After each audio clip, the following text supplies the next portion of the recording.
Hi, I'm Alex Rubush with Yara Farm Equipment. We've been getting a lot of phone calls over how to install the twister closing wheels, and as well as what is the proper spacing for these, or should we have them set at.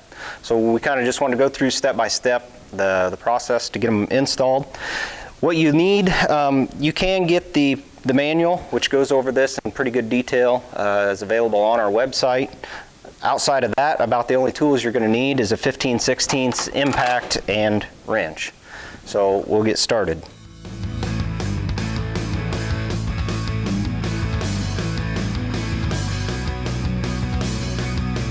Now, after you have your old closing wheels off, you want to be sure to save the original hardware. That includes to save your bolt and nut and the bushings. There should be a bushing and a washer on a John Deere row unit that comes with the stock hardware. Now, that will vary a little bit from row unit to row unit, what hardware comes stock, as far as a Kinze or a White or a John Deere, but you'll want to save that because we will reuse that. So now that you've got your other closing wheels taken off, it's time to install the twisters. The one thing I want to reference is that there is a left-handed and a right-handed wheel, and there is a indicator or a stamp right on the tooth of the wheel that says L, or the other side is R. Those obviously, the L goes on the left-handed side, R goes on the right-handed side. Whether the L or the R is facing in or facing out doesn't really matter, as long as you got the left-handed wheel on the left side, right-handed on the right side. So we'll get those installed just using your existing hardware and the existing bolt.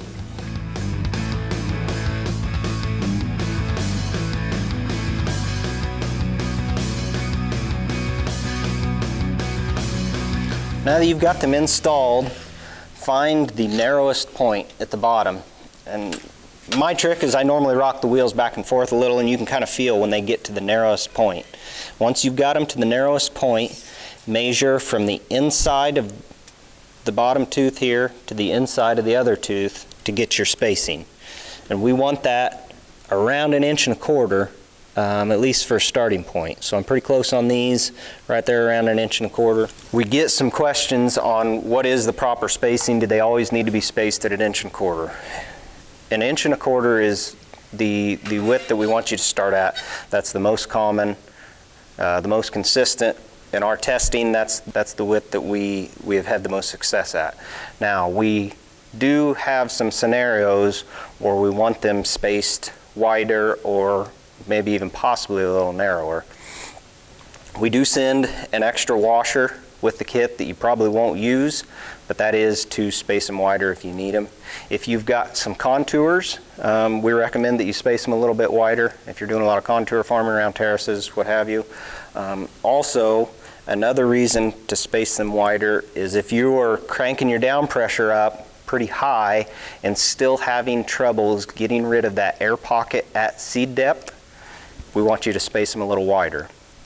If you are doing a decent job of crushing your sidewall and getting soil firmed around the seed at seed depth, but the top of your trench is kind of open a little bit, that would be a scenario where we want to space them a little closer together or narrower.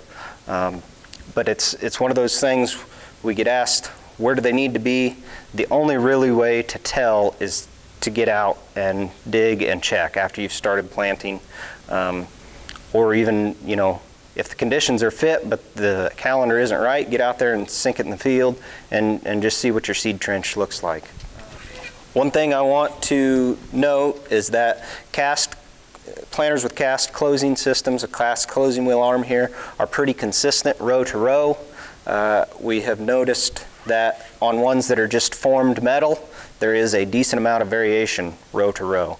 So if you've got a formed metal one, you may want to check every single row. If you've got a cast closing wheel, I would still recommend checking several rows as you go across your planter, even after you've found what spacers it takes to get the width you need. Now, we also get questions on how to properly dig a seed trench. The one way we normally recommend is take a putty knife, about a 4-inch putty knife, and stick it perpendicular in the row that you're planting. After you've done that, dig away from one side of it and then pull that out, and that gives you a perfect snapshot of what you've got in that seed trench. It makes it a lot easier to identify air pockets. You don't want to be able to find any indication of the sidewall. More or less, the harder it is to find your seed trench and to find your seed, the better you're doing of closing up your seed trench. If you've got any other questions, we're always available by phone or email, so you can give us a holler if you've got any more questions.